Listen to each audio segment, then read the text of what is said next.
അസ്സലാമലൈക്കും. ഉണക്കച്ചെമ്മീനും മുരുങ്ങക്കായും മാങ്ങി വെച്ചിട്ട് നമ്മൾ അടിപൊളി ഒരു ലഞ്ചാണ് കേട്ടോ തയ്യാറാക്കുന്നത്. നിങ്ങൾ ലഞ്ചിന് അരി ഇടുമ്പോൾ കുറച്ച് കൂടുതൽ ഇട്ടോളുണ്ട് കേട്ടോ. ഇങ്ങനെ ആണ് നമ്മൾ ഉണ്ടാക്കണമെങ്കിൽ നമുക്ക് ചോറ് കുറച്ച് കൂടുതൽ ചിലവാകും. അപ്പം നമ്മൾ ഉണക്കച്ചെമ്മീനും ഒരു പിടി എടുത്തിട്ടുണ്ട്. അത് കഴുകി വൃത്തിയാക്കിയിട്ട് ഒരു മൺചട്ടിയിലേക്ക് ഇട്ട് കൊടുക്കുകയാണ് കേട്ടോ ചെയ്യണത്. പിന്നെ നമ്മൾ കുറച്ച് ചെറിയ ഉള്ളി ഉണ്ട്, ഇതൊന്ന് ചതച്ചെടുത്തിട്ട് വരാം. ഒരു പിടി ചെറിയ ഉള്ളിയാണ്. പിന്നെ നമ്മൾ ഒരു മാങ്ങയാണ് എടുത്തിട്ടുള്ളത്, അധികം പുളിയില്ലാത്ത ഒരു ചെനച്ച മാങ്ങയാണ് കേട്ടോ. പിന്നെ 4 പച്ചമുളക് എടുത്തിട്ടുണ്ട്. ഈ 4 പച്ചമുളക് നമ്മൾ കീറി ഇതിലേക്ക് ഇട്ട് കൊടുക്കാം. അപ്പോൾ നമ്മൾ ഈ മീൻ കറിയിലൊക്കെ പച്ചമുളക് കടിക്കുന്നതൊക്കെ എനിക്ക് നല്ല ഇഷ്ടമാണ് കേട്ടോ. ഉണക്ക മീൻ കറിയിലായാലും ശരി, പച്ച മീൻ കറിയിലായാലും ശരി, നല്ല ടേസ്റ്റാണ് കേട്ടോ. ഇതുപോലെ ഒന്ന് ഇട്ടിട്ട് ഈ ചോറിൻ്റെ ഒപ്പം ഇതൊന്ന് കൂട്ടിക്കടിക്കാൻ ഇങ്ങനെ കഴിക്കണവരുണ്ടെങ്കിൽ ഒന്ന് കമൻറ്റ് ഇടണേ. അപ്പോൾ ഇതാ നമ്മളിത് 4 എണ്ണം കീറി ഇട്ട് കൊടുത്തിട്ടുണ്ട്. പിന്നെ നമ്മൾ ചെറിയ ഉള്ളി ചതച്ചെടുത്തത് കൂടി അതിൽ ചേർത്ത് കൊടുത്തിട്ടുണ്ട്. ഇനി നമ്മൾ ഇതിലേക്ക് 2 തക്കാളിയാണ് കേട്ടോ എടുത്തിട്ടുള്ളത്. നല്ല പഴുത്ത തക്കാളി നോക്കിയിട്ട് 2 എണ്ണം നടുക്ക് കീറി ഇട്ട് കൊടുക്കുന്നുണ്ട്. ഇതുപോലെ നീളത്തിൽ കീറിയിട്ട് ഇട്ട് കൊടുക്കുന്നുണ്ട് കേട്ടോ. ഇനി നമ്മൾ ഇതിലേക്ക് നേരത്തെ നമ്മൾ കാണിച്ചു തന്നിട്ടില്ലേ ആ മാങ്ങ ഞാൻ കൊത്തിയെടുത്തിട്ടുണ്ട്. അത് നമ്മൾ ഇതിലേക്ക് ചേർത്ത് കൊടുക്കുകയാണ് കേട്ടോ ചെയ്യണത്. അപ്പോൾ ഇതാ മാങ്ങ കണ്ടോ, കുറച്ച് ചെനച്ചതാണ്, അതുകൊണ്ട് കുഴപ്പമില്ല കേട്ടോ, അധികം പുളി വേണ്ട.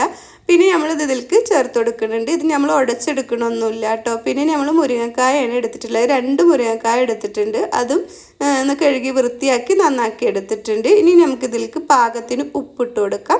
പിന്നെ ഒരു 1/2 ടീസ്പൂൺ മഞ്ഞൾപ്പൊടി ചേർത്ത് കൊടുക്കാം. പിന്നെ എരിവ് നിങ്ങൾ ഇഷ്ടത്തിന് ചേർത്ത് കൊടുക്കാം. ഞാനൊരു 1.5 ടീസ്പൂൺ മുളക് പൊടി ചേർത്ത് കൊടുക്കുന്നുണ്ട്. സാധാ മുളക് പൊടിയാണ് കേട്ടോ. നമ്മൾ ഈ കറിക്ക് അത്യാവശ്യം എരിവുണ്ടെങ്കിലാണ് നമ്മൾ കറിക്ക് നല്ല ടേസ്റ്റ് ഉണ്ടാവുക. എനിക്ക് അത്യാവശ്യം എരിവോട് കൂടിയാണ് കേട്ടോ ഇഷ്ടം. ഇനി ഇത് നമുക്ക് പാകത്തിന് വെള്ളം ഒഴിച്ചു കൊടുക്കാം. ഇത് വേവിക്കാൻ ആവശ്യത്തിനുള്ള വെള്ളം ഒഴിച്ചു കൊടുക്കുക. കുറച്ചുകൂടി വെള്ളം ഞാൻ ഒഴിച്ചു കൊടുക്കുന്നുണ്ട് കേട്ടോ. എന്നിട്ട് നമ്മളിത് അടുപ്പത്ത് വെച്ച് ഒന്ന് വേവിച്ചെടുക്കാം. ഒരു 3-4 മിനിറ്റ് ഒന്ന് വേവിച്ചെടുത്താൽ മതി. ഉടഞ്ഞു പോകരുത്. നമ്മൾ മുരിങ്ങക്കായും മാങ്ങയും ഒന്നും ഉടഞ്ഞു പോകാണ്ട് നമ്മളിതൊന്ന് വേവിച്ചെടുക്കുക. കണ്ടോ, ഇപ്പോൾ ഇതാ നന്നായി വെന്തിട്ടുണ്ട്. ഇനി നമ്മളിതിലേക്ക് ഒരു 1/2 മുറി തേങ്ങ ചിരവി എടുത്തിട്ട് അരച്ചെടുക്കുകയാണ് കേട്ടോ ചെയ്യണത്. അതിനൊന്നും തന്നെ ചേർക്കണില്ല, അരച്ചെടുത്താൽ മാത്രം മതി കേട്ടോ. അത് നമ്മളിതാ വെള്ളം ചേർത്ത് അരച്ചെടുത്തിട്ടുണ്ട്. അത് നമ്മളിതിലേക്ക് ചേർത്ത് കൊടുക്കാം. ഇനി ആവശ്യത്തിനുള്ള വെള്ളം ഒഴിച്ചു കൊടുക്കാം. നമ്മൾ മിക്സിയുടെ ജാറൊക്കെ കഴുകിയിട്ട് പാകത്തിന് നമുക്ക് എത്രയുണ്ട് കുറുക്കം വേണോ അതിനനുസരിച്ച് വെള്ളം ഒഴിച്ചു കൊടുക്കുക കേട്ടോ. നല്ല കുറുകിയിട്ടും വേണ്ട, ഇന്ന് നല്ല ലൂസിലും വേണ്ട, അതുപോലെ എടുക്കുക കേട്ടോ. അപ്പോൾ നമ്മുടെ കറി നല്ലൊരു ടേസ്റ്റാണ് കേട്ടോ.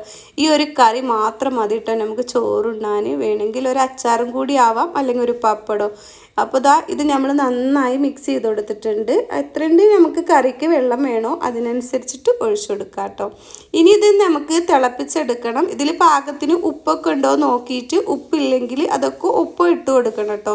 എന്നിട്ട് ഇതാ നമ്മളിതിൻ്റെ മേലെ കുറച്ച് കറിവേപ്പില ഇട്ട് കൊടുക്കുകയാണ്. ഞങ്ങൾ ഉണക്കൽ കറി താളിക്കാറില്ല കേട്ടോ. അപ്പോൾ താളിക്കണവരുണ്ടെങ്കിൽ താളിച്ചെടുക്കാം. ഇത് ഉണക്കൽ കറി താളിക്കേണ്ട ആവശ്യമില്ല. ഇപ്പോൾ ഇതാ ഇതുപോലെ തള വന്നാൽ മതി. നന്നായി തിളച്ച് മറിഞ്ഞു പോകരുത് കേട്ടോ. അപ്പോൾ നമ്മളെ തേങ്ങ പിരിഞ്ഞു പോകും, അത് ചെയ്യരുത്. അപ്പോൾ ഇതാ ഇതുപോലെ ആകുമ്പോൾ നമുക്ക് ഫ്ലെയിം ഓഫ് ചെയ്യാം. ഇപ്പോൾ ഇതാ നമ്മുടെ അടിപൊളി കറിയാണ് കേട്ടോ. ഈ ഒരു കറി ഒഴിച്ചിട്ട് ചോറുണ്ടിട്ടുണ്ടെങ്കിൽ എത്ര കഴിച്ചാലും മതിയാവില്ല കേട്ടോ. അപ്പോൾ എൻ്റെ വീഡിയോ നിങ്ങൾക്ക് ഇഷ്ടമാവുകയെന്ന് വെച്ചാൽ ഒന്ന് എന്നെ സപ്പോർട്ട് ചെയ്യണേ. പിന്നെ നിങ്ങൾ റിലേറ്റീവ്സിനും ഫ്രണ്ട്സിനും ഒക്കെ ഒന്ന് ഷെയർ ചെയ്ത് കൊടുക്കുക. ഇതുപോലെ എല്ലാവരും ചെയ്യുന്നുണ്ടാവും, എങ്കിലും ചെയ്യാത്തവർക്ക് വേണ്ടിയിട്ടാണ് നമ്മളിത് ഉണ്ടാക്കിയെടുത്തിട്ടുള്ളത്. അപ്പം നല്ലൊരു വീഡിയോയുമായി വീണ്ടും കാണാം. അസ്സലാമു അലൈക്കും.